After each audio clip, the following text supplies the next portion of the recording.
Thank you for tuning in to Leadership Level Up. I'm Brian Prairie. And I'm Dr. Jeff Williamson. I am just starting my leadership journey. And I've been guiding leaders for 30 years. Our podcast aims to shine a spotlight on outstanding leaders and provide a platform for them to describe their leadership journey and share the guiding principles that have helped them become great leaders. Today we are joined by Barbi Brewer-Watson, Executive Director of Economic and Community Development for the City of Kankakee. Welcome to the Leadership Level Up podcast. I'm Jeff Williamson, my co-host Brian Prairie, and we're happy to have you here today. And we're really excited about our friend Barbi Brewer-Watson, who is with us. She is the Executive Director of Economic and Community Development for the City of Kankakee, Illinois. That's correct. And we're excited to hear her catch us up on some good things that are happening in the community. And then prior to that, she was the President and CEO of Kankakee County Chamber of Commerce, which I think that probably was as good a previous position for what you're doing now as probably is out there. Is that true? For anything that comes my way, that job was a really great skill building opportunity for me. So and you served in that over 4 years. Yeah. So you had a good 4.5 years before you transitioned to your current role. So we love economic development and talking about growing the community and restoring and renewing and all those kinds of things. But for the person out there who says, gosh, I don't really know what economic development exactly means, tell us a little bit more about that, if you would. Yeah, that's like the hardest question to answer. And then it's not all at the same time. So really, I come at it from the lens of I've got to build the environment and the ecosystem for businesses of any type to be able to thrive in our community. And so that becomes so much more than just starting a business and creating a business plan, starting a business, finding capital, hiring staff. That it's so much more than just that. But there are those out there in the field who economic development is just that, helping to identify people that want to create businesses, help them come up with a plan, get them open, get them ready for lending, come up with growth strategies. But for me, that's just one piece of a much larger puzzle, because economic development also becomes like workforce development. And then you segue into all of the things that are important to a workforce, which now we're into community development, which is housing and recreations and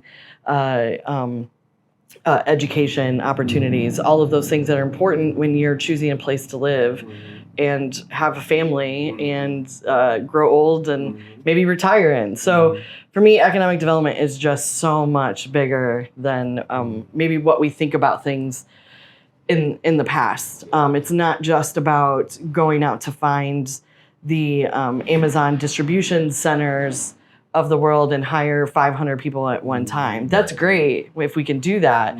But do we have a community that can support 500 new jobs? How do we create that foundation? Right. So I come at it from that kind of holistic lens where we have to have the places for people to live. We have to have the places for people to work. We have to have places for people to play.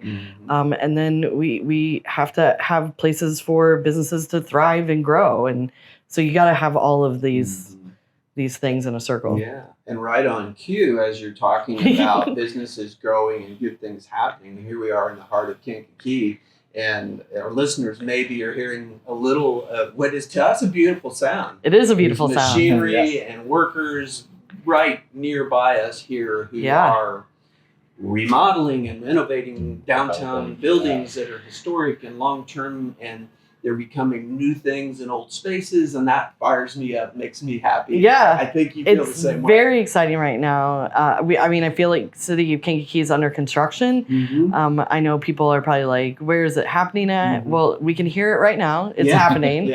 But we've got projects in every part of the city, all over the place going on. And it's not just about streetscapes and redoing some of our infrastructure, but building new places and then also rehabbing and reusing our old spaces. So we are able to keep a lot of our character in some of these readaptive reuses of spaces. We're in one right now. There's a lot going on. And I can't wait for the complaints to start rolling in about constructions and street closures and all that great stuff. That just means we're progress. That's part of the process.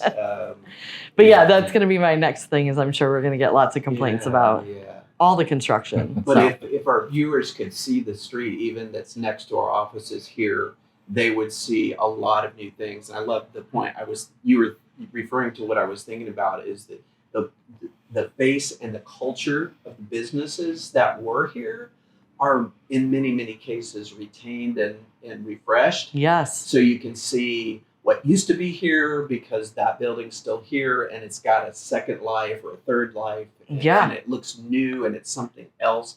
That gets us excited. It is. It's a good time. It's a good time. Absolutely. So that's fun stuff. You've got a lot of cool things happening and helping this, dare I say, a renaissance in downtown Kankakee. That's a great word. I like to say that. Yeah. I mean, maybe I can just say Jeff started that. You can. If You can. people start saying that, I'll just like, well, I started that. There's a lot of city leaders who have been laying the groundwork for this work, and they refer to it as the city's rising. So that phrase gets used a lot when we're working, and that's motivational too. So And you get to be a storyteller too. I do. You do. That's a good way to look at it. I do. Yeah, I think a lot of events that, in some cases, all of us have been at that are businesses who are considering a facility or a new space or that kind of thing, and community leaders among us we're gathering up and hosting people from out of our community that we hope become our neighbors and our co-laborers in what we're doing here. So I feel like those are events that are part of the storytelling. I do get to tell Kankakee's story a lot, and I do focus more on the renewal, the restoration, and what's going on now in context of the history. But because I was born after the 80s, I don't have that context of like what other people may refer to as the downturn of, industry. I see it, we see it, because when you see those marks in those buildings here, but like when I tell Kankakee's story, it's so much bigger than that, and right now the storytelling is really great between all the high school athletic championships that the high school's gotten and all the arts organizations doing events downtown.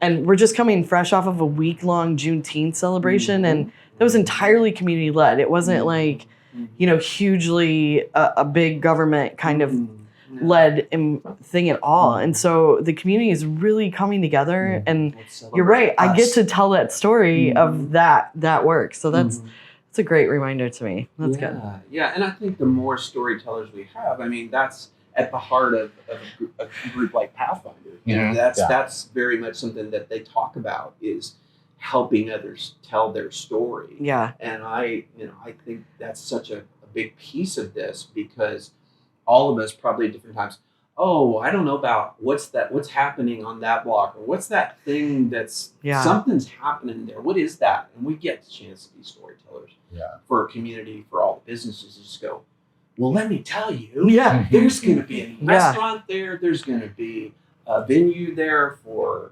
performance, or whatever the case might be. Yeah. And so we all get to be those ambassadors and tell that story. Yeah. Storytelling is big in the attraction world, trying to get, attracting people and even new people to move here. So there's that. But the chamber's really good at storytelling too for each business. So, coming off of in that kind of mindset too, that was a job for those members, was to tell their story to other people. So you just kind of piqued a little bit of a light bulb moment for me. Good.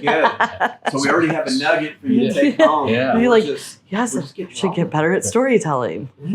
Speaking of story, I feel we both know Barbi rather well. But I would like to, this is obviously a leadership podcast, and I'd like to kind of, because just from one friend to another, I so much respect everything you've done for the chamber, for the position you're in now, the economic development.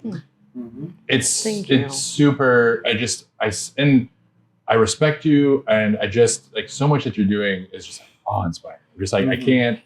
We care. Thank you. See. No. Thank you. They're pumping you up for no reason. I'm going to take all this in right now. Please do. And I guess what I want to get at, like, I kind of want to like talk about you getting into that position and, you know, into the chamber position and then this position and kind of talk about that journey. Getting to that point. It's a crazy story for me. I feel like It is. I feel professionally I was a late bloomer. You know, I didn't. I feel the same way about myself. Yeah, like I grew up and it was, you know, very much expected that you're going to go to high school, you're then going to go to college, you're going to graduate, you're going to be in some sort of career. For me at the time, I wanted to be in music business, but a lot of people around me wanted me to be in performance. And, you know, if my mom could have her say, it would have been opera and that would have been it. End of story. End of story. And I my whole life was kind of carved out on that music scene. And so it was like, here's the path, don't deviate from it. And, you know, so I did everything right. But I found myself just not succeeding in college in 2001. And now I know the reason why was I just wasn't, I wasn't focused and I wasn't really sure if that's where I needed to be. Right. And so I kind of got caught up in the social side of life and thought, well, I can just make it on my I own. made a career out of it. Yeah. But I had no direction. I didn't have those skills yet that were there, but I didn't know how to hone them and craft them and use them at all. And I wasn't disciplined, and which is odd because as a musician, you learn to practice, you learn to be disciplined, but I was able to just kind of not do that. Like I could practice and get what I needed done for a performance, and then that was it. Like I'm not going to go back. You were like disciplined within checking boxes. Said construct, and then it's like life-wise, no, thanks. nothing else. I'm done here. Yeah, it served me. It got me to where I needed to be. So from literally like 21 to 29, I just kept trying to do different things. But that whole period of time was all about entrepreneurship. I had ideas. I wanted to explore them. And I just didn't have the right people around me. I wasn't in the right spaces. And so those things just kind of failed. And I still had people who cared about me to build, you know, to just keep me going and motivated. But I also didn't make the best decisions either, you know, like wasn't. Right. And then, I mean, there's a really great story sometime I could share with you, but it's really all my husband's fault because I met him and he just challenged me. Was like, you're so smart and you're here. If you could be anywhere else, where would you want to be? And also, why are you not happy? Like, we can tell you're not happy. So there's a series of months and conversations. I just wrote on a beverage napkin at the restaurant I was working at and was like, yeah, here's what I'm going to do. I could probably get this done. And then the thing that feared me the most was now I'm going to be 29 going back to college. With a bunch of 18-year-old or 20-somethings. Right. Like, how's that going to work? So I'd almost talked myself out of it. But I had a brother who said, you should go to this community college near Western Illinois University and just give it a shot. And that was all that it took. So I enrolled. I moved in with my brother. And I moved out of the area and showed up at Spoon River College in Canton, Illinois, which is 18,000 people, and literally just started school. And that community embraced me. Like I met the vice president of the school, and suddenly I was like, you're going to be an outreach worker, and then you're going to be in the community choir, and then you're going to do this work. And they just started putting me in these positions and just embraced me and made a community for me. And next thing I know, I graduated and had my associates, and then was enrolled at Western, and then got my bachelor's. And you have 2 master's degrees. Now I have 2 master's degrees. A master's in it's organizational crazy. leadership and an MBA both. So for you who thought, I don't know if I'm going to do about it. Like, I've spent since then Barbi. In school the whole time. But that whole time at Spoon River was I started to identify the skills, and then at Western too was still really into the music thing. But I started understanding mentorship and how important it was to find the group of people that you needed to surround yourself with, build your team, and then find your mentors. And I also learned the systems, right? every organization works within a system. Sure. Every Right. social group works within a system. Right. So learn how people work, learn how organizations work, and then go through it. Go, Mhm. you know, and make it work for yourself. And that's really how that happened. I came back to the area because I had an internship and Merchant Street Music Fest. Planning that whole festival was my See, I didn't know that. internship, and that's how I got back here. Very cool. And then I immediately, I wasn't even planning on staying here, but I found myself already doing the build your team, build your network Cool. kind of practice I'm so glad it did. by accident. Yeah. And then, Just an internship, and Yeah. here you are. On the and then it was table. like, hey, have you heard about the symphony orchestra? They're looking for a director. And it was like, Mhm. oh, I could do that because then you get access to other orchestra directors from across the Brought the arts state. love in. Yeah. in a different application. Yeah. And then a year into that, somebody was like, have you heard about the Chamber of Commerce? And I was like, I don't even know what that is. Like, I have no idea. Yeah. They're like, you don't need to know, but you'd be perfect for it. Mhm. And that started it. And there was a good year where I was the director of the symphony and the chamber at the remember same that. time. Yeah. And then the chamber just took off. So Yeah. then that became my full-time gig. And Yeah. it's just been a crazy ride to like get there. But I really had to overcome a lot of my own bad habits, a lot of negative self-talk, and the fear of failure, which now failure is such a key like practice of mine. Like procrastination is all like this for me is when I start procrastinating about something, I'm like, oh, I'm scared to do it. Right. Just get it done. And if you make a mistake, you're going to learn how to do it better next time. So like, stop doing it. Oh, We yeah. have talked about that so But- much. in Oh all my of gosh, this. yeah. That was what I was doing Failure the is whole not time. fatal. Yeah. Right. Yeah, not at all. And also, failure is like we think it as a negative thing. It's actually a good It's thing. such a good because thing. It's you're learning something from those failures. Like, and Yes. I don't know why we put such a negative connotation on it because it's kind of silly because then it's like, oh wait, well the project didn't crumble. It just made me turn this way, and now I keep going this way. Yes. Yeah. Yeah. I tell my staff today too, like, rarely do you lose your job because of a mistake. There's usually a solution. Yeah. And if you communicate to your supervisors regularly, a lot of it can be corrected before it even becomes That's right. a huge Right. mistake. But there's this fear all the time of like, I don't Gosh, want to tell I made a my mistake. boss that I made a mistake, or now we're going to be delayed a week and everybody's going to be mad at me. You know, like, and I'm like, no. The mistake is a good learning tool for everybody on a team because Yes. now we know how to overcome that. We can plan ahead in the future. You know, so for me now, understanding that failure was something I needed to experience and learn from. Now it's just a practice of like, I'm not afraid. It's not afraid to not fall and fail. Okay. Right. That's Yeah. good. Let's try something Yeah. else, right? Yeah. Course correct if we need to, and own up to it, and take the consequences, and then move on. I was thinking earlier, as you talked about with your husband kind of shining a positive light on some things and saying, you can do this, you'd be really good at that. And then even others like family or others when you were in community college saying, oh my gosh, I could see you doing that.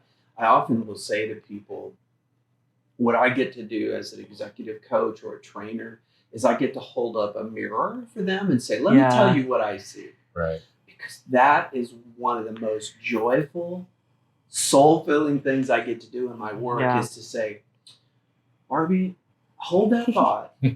Can I tell you that Brian represents, can I tell you all the good things I see in you? Yeah. And it's hard for us to do that for ourselves. Mm-hmm. But if we can remember and retain those when somebody else holds up a mirror and goes, let me take a look here. This thing, that was amazing. Yes. And you made that, you developed a system. Yeah. You brought the team together, and that happened because of your gifts and talents. When we have people around us, and you reference that, it's like, that's such a big piece. Yeah. Learning as a leader is knowing it's a we thing. Yeah. And when we can have those people around us to say, hey, let me shine a light on something that you may not be giving yourself credit for. Yeah. That's one of the biggest joys as a coach for me. Yeah, I do. I have just a twinge of regret of, not being able to have those skills to finish school when I was younger and then have these experiences. But I learned so much during that time, these really difficult, heartbreaking moments that I just had to go through. I learned so much from them that they're still with me every day. And I really think it gives me the opportunity to be empathetic, to be service minded, because nobody was doing that for me, or at least during those difficult times, it felt like nobody was doing that for me. And I couldn't catch a break. That now I always look for those opportunities that are in my control to be that kind of person for somebody else, or to see those red flags and go, hey, like the world isn't against you, but you're fighting a system that you don't know. You just don't know it. So if we learn how this works, you're going to learn how to navigate it. But when you think the world is against you, which this happens with a lot of entrepreneurs, like, why can't I catch a break? Why isn't this working? Well, two things. Either A, this isn't a good idea and you need to accept it and move on. Or two, you just haven't navigated the right systems, found that right person, built that right team yet to make that happen. And now I can kind of help do that for other people and be, empathetic and remember what that's like to feel like you're just hitting a wall. And all it is you need to change your mindset, and you need to build that, find those people, or you need to accept that this isn't for you and embrace that as an answer and go on to the next thing. So, so that's, I have those moments of regret, and then they're followed directly with like, but you would not be who you are in this space that you're holding today if you didn't have any of those. I can go back and point to those moments of heartbreak and go, but you've also been able to use that here. So, I think it's important. Do you still have that voice into that kind of, every day? I think it's always going to be there. And I know now that when it gets really loud, that is like a sign that I'm heading towards a burnout phase. And because I'm not using my coping skills, I'm not doing my good habits. So if that voice is getting louder and louder, it's like, hey, you have vacation days for a reason, and you have personal time for a reason. Right. You also have friends for a reason. So you should be doing some other things to get that voice to be quiet, and I think it's just, we have the ability and the control to keep that kind of negative self-talk and self-sabotaging way, but we have to look for it. And I'm not perfect at it all the time, like at all. I don't think any of us are. No. Sometimes we hear those voices of self-doubt. We just kind of have to say, shut up, I know better. Yeah. It's not true. Yeah. Or if we can't do that, then we go to that friend, that mentor, and say, I'm really feeling it. Risk here. I can't get rid anxious, of it. I hold the mirror up for me. Yeah. Right. Yeah. That's so true. Yeah. And that mentorship is so important, and I know that's important to you. I've seen you do that for multiple students in my previous work at the university. I loved it because you would just say, hey, if you've got a good student that needs an internship, let me know. We've got stuff here. We'll help them. We'll teach them. We'll invest in them. So you just gave me that open invitation to send people your way. Yeah. And of course, because of that, I was selective about who I sent your way. But I love that grateful. From early on when we knew each other and worked together, you're like, hey, I'm investing in young people. I'm investing in college students or young professionals. And I wonder now, is that partly because of your own journey? You're like, hey, some people invested in me and said, let me have you help with this, or you want to try this? Yeah. Carol Davis is her name. She is now retired, but she lives in Canton, Illinois. She, from the moment we met, I think she just had my plan all laid out. I'm convinced that we never met, but in that moment, she was like, you're going to do all these things. But she was just like every good community college, they have that kind of retirement institute, and then they've got like career building courses. And so she just right away, because I was a non-traditional student, plugged me into like these teaching moments. So it was like, hey, you're going to go teach some seniors about how to use Facebook because they want to connect with their grandchildren. And I was like, I don't know how I'm supposed to teach Facebook. And she's like, yeah, here's the curriculum that we have. Right. But like, how do you use Facebook? Like, they just want to use it to have relationships with their families. Right. So like, you don't need to be teaching them all these amazing, but in my mind, right, I want to be excellent. I want to make sure I'm communicating well. Yeah. I've never done this before. Mm-hmm. And now I'm standing in front of a room of seniors who don't know how to adults, turn. not 12th graders. Right, Yeah. yes. Yeah. Senior adults. Yeah. Who don't even know how to turn on a computer. So in that moment of like preparation that I prepared for, that first class was me basically, here's the computer. Yeah. Here's how you turn it on. You know, oh, you don't even have a Facebook account. Oh, great. You know, Here we go. you got like 15 of them in a room at all different levels. And I realized right away that we can't be all things for all people, but we can try and we can be respectful and do what we can do. And then it just kept going from there. You know, I was teaching computer classes in a career center place of people who are going to go work for Cook Industries in Canton. And so I started, I don't even think I realized until maybe 3 years into our mentorship that she had been in charge of economic development. And so she was giving me these moments to understand how the world works, how communities work, you know, how everybody has a role and you can either be a unifier or a divider. And so I was learning all of these things and making these choices to be servant minded, to be a unifier, to be collaborative, allow space for creation, and how you have to do that work. It's really hard to, you know, put into numbers and show progress because it's a lot of people. Like, oh, you were able to gather these people in a room, and you're like, yeah, but you don't know that 5 people didn't like each other, and it took mountains to get them in the room to talk about this one thing, you know. But I got to see that. I got to see that work from her, and I swear she had it all planned out, you know. Did you even identify her at that time as she's mentoring me, or that's my mentor? I didn't. Like, in the beginning, it was. Hey. In the beginning, it was like I had a lot of questions, and I knew I wanted to keep myself busy because I was doing something new. And if I didn't keep myself busy and focused, I would let fear win. So I was trying to find out how to do that in this new community that I didn't know. And I just latched onto her because it was like, everybody knows her. She seems to know everything. So I'm just going to keep asking her questions. She's answering me too. So I guess like I haven't offended her. And the next thing I know, it's like, you're going to have a job and you're going to do this. And and then she just, you know, became a really good friend at the end of it. You know, like somebody I can still call. I think she was here a couple of years ago. We spoke at Women United about mentorship.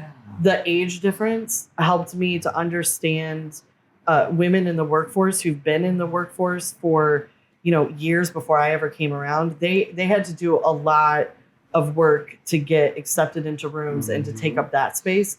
That learning to work with an individual like her who had been doing all of that groundbreaking work for women, you know, executive leadership.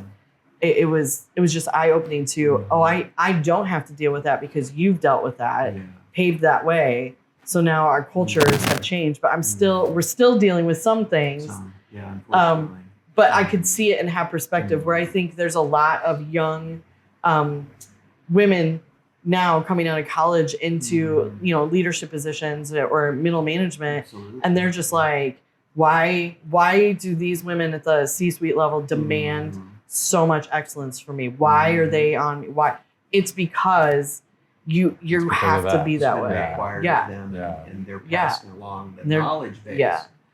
And you know, and you get so many times too in that space, you'll get conversations of like, wow, she's a dragon lady, or, you know, like I don't want to work for her, and you're like, no, do you understand? She just has high standards that's making them uncomfortable. I want to run to those people all the time and learn as much as I can. That's such a good point to run to those demanding, high quality, excellent leaders, because anybody can do mediocre, right? Yeah. Well, I want to learn their perspective. Top shelf kind of people. Right. I want to be that kind of person. Yes. You know? And if somebody's not interested in that, they're not my people. Anyway, right? Yeah. Sorry.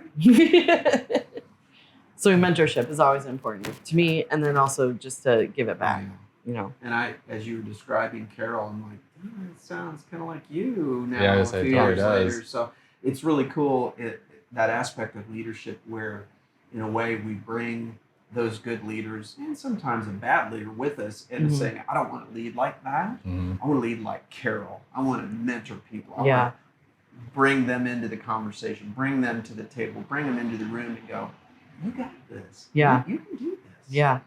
Well, and she gave me, there were these things that she would do that I now know coming at it, especially after studying organizational leadership. You can come back and look at these experiences. But she would give me these opportunities to learn new skills that I didn't know that that's what we were doing. And then she would give me these sink or swim jobs. Like, you're going to go do this. And I'm like, I have no experience in any of this. She's like, sink or swim. I believe you have all the skills you need. Now go get it. She's like, you're smart, you'll figure it out. Yeah. And that was the moment of me going like, you can either be scared to death and you don't do anything, which is what you have now. Right. Or you can at least get started and prove that you did something. And whatever you come back with, she may say it stinks, but she's also going to give me some constructive feedback to go back and fix it. Right. And so I just was like, I have a bit of a safety net with her. So let's go do it. And that's one of the things I do now with any person on my team is I look for those moments of like, how do I get them opportunities to build new skills? Because the skills can be transferable to no matter where they go. And then how do I give them projects or some sort of, program development opportunities investing in to sink or swim? Because you may not stay here with me forever, but wherever you go, I do know you'll never have me as a boss again. So you may not have that bit of a safety net to make a mistake and have some feedback. Right. So I that's like the Carol left in me, but also mentorship. When I came back into town too, I had some great mentors with Jeff Hamas, Matt McBurney, and those two too find ways to, hey, have you thought about this skill? And Jeff's really great at asking you questions, making you think. And sometimes I would even go home and still just be like, I got to unravel what he just asked me, and Matt McBurney is very similar in that way of getting you to think, have we looked at all angles?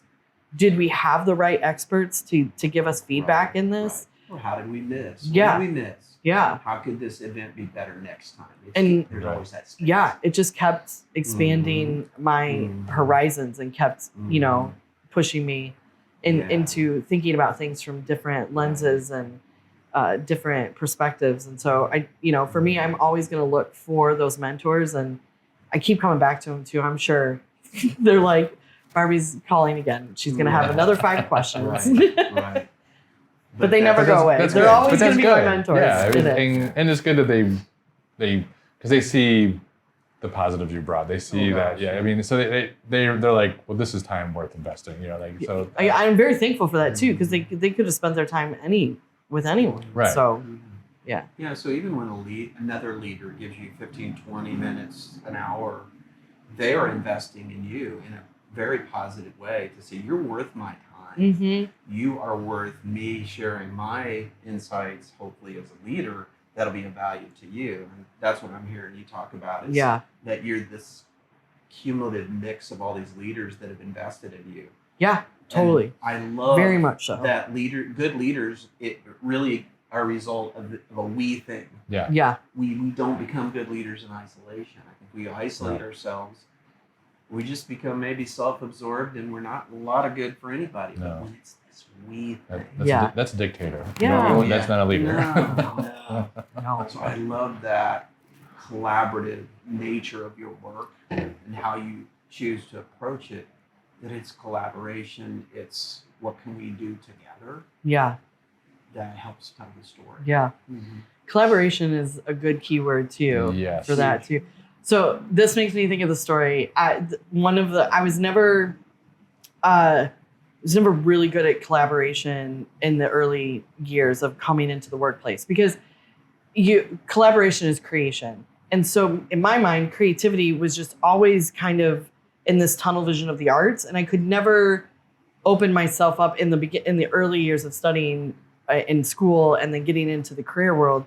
How do you bring that level of creation into your work? Because out of those moments when you're making music together, you get these great performances. Well, in the workplace, it's how do you build your team so that you can collaborate to produce great work? And I always had a hard time transitioning. Yeah. Now, not at all. Like can we have more people in the room? And then you get in the whole like organizational theory world of like you should only have this many people in a room. Right.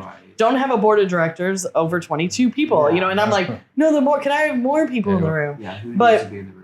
Do you remember early on Merchant Street Music Fest, the year with the video screens? Yes, I do. So this was a funny year because Brian was part of all of this AV crew, and we had the idea for the screens. And it was just kind of dropped on us like, hey, we want you to make big screen TV, big screen, and we want to put them on the top of the depot.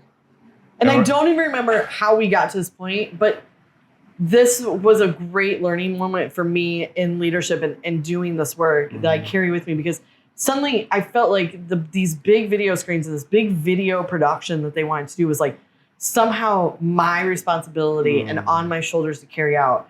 I became such a dictator to the whole AV team. I remember there's this one time, like we didn't have all the right equipment. We're like scraping things from like library AV, used equipment, like Brian's equipment, and it's all over the place. And I'm yelling at him because like, why don't we have what we need? Why are we not able to get what we need? And like not understanding in that moment that like, as a team, we're supposed to sit down and figure this out together. It's not just Barbi's job to resolve it all on her own. Right. And it's not Brian's job to like go carry out every wish that I have. And I just remember like I've lost that collaborative spirit, and I don't know where did I go. But it's from that moment too that that year I think really was like, okay, Barry, the whole point is you just work with the team, right? And if the team can't carry these things to the finish line the way that you expected them to, then there are multiple things we need to work on here, and it's not just an all you problem and an all them problem, right? But like, why didn't we get there? Right. And assessing why we didn't get across the finish line, and how communication skills do I need to work on?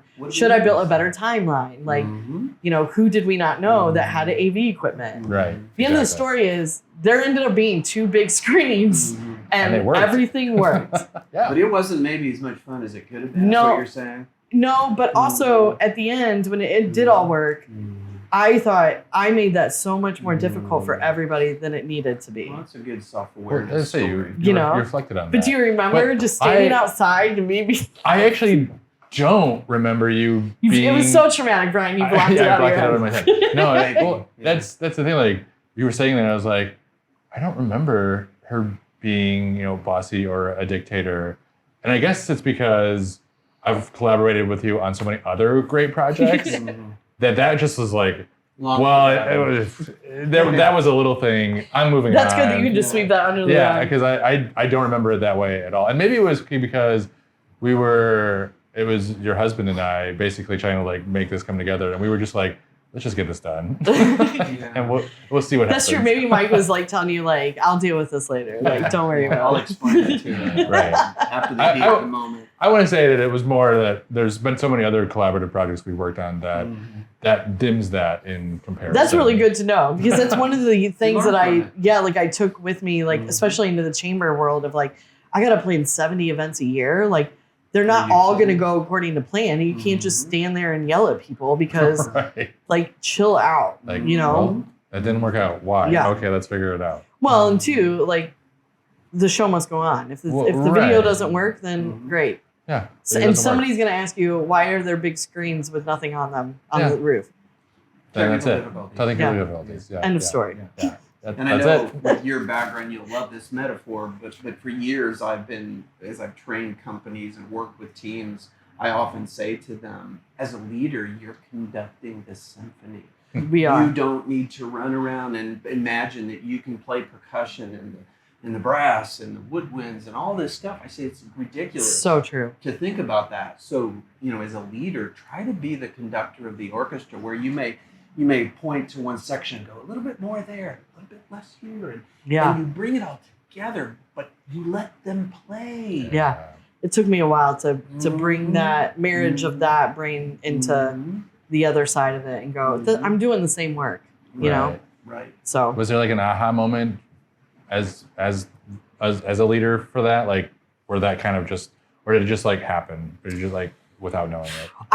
I really think year 2 in the chamber world of like understanding that what I was doing was being a stage manager for the community and for businesses to succeed. Because when you go see any show of any type, there's a whole stage crew and a manager who's managing chaos. Yeah. You know, there's 100 people behind the scenes doing all this work that you don't know about, because you're just being entertained out there and allowed to have a good time. And then the actors are allowed to perform and to be their best. And so I started in year 2 of the chamber really thinking about, how am I setting the stage for other people? Okay. How am I creating a space for other people to be successful? And then how am I showing up to that as well? And that really changed for me a lot of habits. You know, bad ones, and then even enhancing good ones of, okay, I need to be better prepared. I need to be ready mentally. I need to maybe write out what I want to say while I'm at the podium doing the welcome for this event. Or, hey, maybe I don't need to be at the podium for this event. Who else could be there? Like things just started changing because I started coming at it from that stage manager mindset, which I think that's what I've been my whole life, and I just didn't marry that music creative side with this entrepreneurial leadership mind. And now they're together, and I constantly look for ways to set the stage. And how do I manage chaos? That's like the things that always come to my mind every day. So it sounds like self-reflection is super important in your leadership journey. Well, for me, it is. And right now I'm in a really vulnerable spot in leadership because I'm diving into understanding comfort and convenience. I make a lot of decisions personally out of comfort and convenience, and they seep their way into work. Okay. And so I've really been diving in to understand what those habits are, that mindset, you know. I'm missing out on key time with loved ones that I'd like to, because I'm choosing to do things out of convenience rather than just doing, you know, maybe something that is a little bit out of my comfort zone and spending more time with people. I think it hurts in the community development side of my work because going to meet new people, to be with new organizations, new groups, new neighborhoods, there is a level of that uncomfortableness. You know, I don't want to be disrespectful. I don't want, you know, I'm going to be met with a lot of negativity a lot of times. And so putting yourself out there. So, you know, then I'll just retreat and do that whole isolation routine that we can do as leaders, where you lock yourself in your office and go, I'm getting work done. And you may be crunching numbers, but there's a group of people that really need you. And so really diving into that. And I've learned so much because I do have that self-reflection time to go, man, I got some things I need to work on here, because I've been sharing this with my team. So they're, one of our summer interns asked my husband this weekend when we were out at an event, are you ever tired of listening to this comfort and convenience? Because she's talking about it a lot. And he's like, well, at this point in time, I'm like, you're probably right. And I'm just going to let you figure it out. And when you do, you'll tell me, and we'll move on. So holding my mirror. But I thought it was funny that the one summer intern's already like tired of hearing about it. And it's been like 2 weeks of like her being at the office. But I'd asked a coworker who, all he did was just ask another coworker to do something, and it was a reasonable request. But I said, are you asking them to do that out of comfort or convenience? Like which one is it?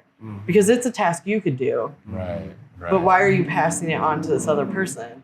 And I said, I'm just asking because these are the things I'm asking myself. Right. You know, like, is this something to delegate, or am I trying to do this out of comfort and convenience for myself? Okay. And even things on the personal side, you know, health choices of, yes, I have an hour. So do I drive through McDonald's, or do I just go home and make something with my husband and spend 30, 40 minutes doing that. Completely different it's time completely value. different. Yep. Mhm. But I've been choosing things out of convenience for so long that you know, It's not an easy shift. it's No. not. Yeah. It's not.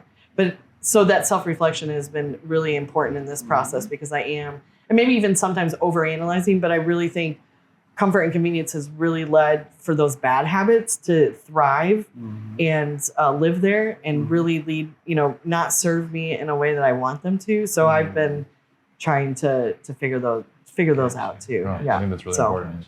Yeah. So I'm kind of all in right now in that world. Yeah. It's good. No, it's good. And the fact that you're, I don't want to say vulnerable to your team, but just you're being honest with them. Authentic, You're just for authentic. sure, Yeah, you're just like, here's where I'm at. Here's where I'm at on my journey. Yeah. That- Well, we were talking about time management a little bit earlier before we even started going in this podcast routine. But I found too that some of the time management habits that I have is out of my own comfort. So then I have to serve a lot of people. I work with a lot of people. I have a lot of colleagues too. So this has opened the door for me to be like, okay, did I give them that response because I don't want to be out of my comfort zone to accommodate their needs? Right. Like, That's a can we tough give or question. take a little bit here? So Okay. those are the things that are is coming out of it too. Okay. So one of the last questions we like to ask our guests is about what they're reading or what they've read recently, a book that really inspired them or had some nuggets that they try to carry with them. What would some of those be for you? Yeah, I had to look up one of them because I wanted to make sure I got the author right. So right now I'm reading like the 48 Rules of Power by Robert Greene. Okay. Mainly because I work with so many different power dynamics in government that I'm like, can I understand all the different things about power? There's influence, but this power, because some people are on a power trip. That's a whole nother topic of conversation. Oh yeah. Whole podcast. It's a right? whole podcast right there. But I would say, so I'm reading that book right now because I'm really trying to wrap my brain around that concept. But for me, one of my favorite leadership books is The Art of the Turnaround, which is by Michael Kaiser. And it is literally just his story of reinventing organizations, mainly not-for-profit arts. Some in other realms of the corporate world. But it's fascinating how he had to overcome people problems, tough boards, raising millions of dollars when there wasn't any to raise, handling artists is, ego. The book is amazing, Cool. and it gives it his real. He's telling his story within each of the organizations how he turned things around, and I still go back to that book to go. I'll think, okay, Michael, he dealt with this marketing issue in Kansas City, so I'll go back to that chapter and read it and just realize like, okay, we're not alone in dealing with these issues, and you can overcome them, but also you can make a huge mistake and still find success in that too. There's those moments in a couple of those stories. And so one of my favorite books. And then another one that I just always tell people to read is Leaders Eat Last by Simon. And just, you should. You just should. Yeah. So, Yeah. Good stuff. yeah, those are my two books that I always Those are good go to. takeaways. Yeah. Well, Barbie, thanks so much for coming. Thanks for having me. Thank you so much. Sharing I'm coming back though, because we have other things we have to talk about. Yeah, we totally do. Yeah, I think we've come up with at least 2 more episodes we need to have you back for. Yeah.